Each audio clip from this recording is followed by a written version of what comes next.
اس بات کو ماننا آسان ہے کہ امریکہ کسی ملک پر جنگ مسلط کرے اور پھر کچھ دنوں میں مذاکرات کے لیے میز پر آ جائے؟ نہیں نا؟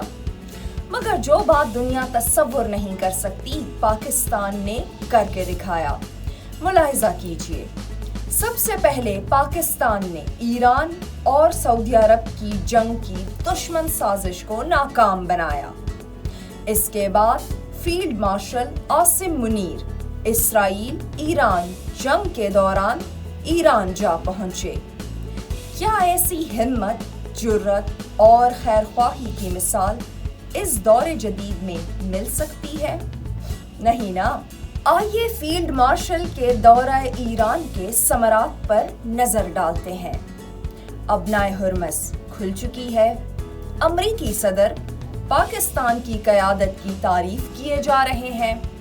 یہی نہیں بلکہ پاکستان کی خاموش سفارتکاری نے لبنان میں بھی سیز فائر کرا دیا ہے۔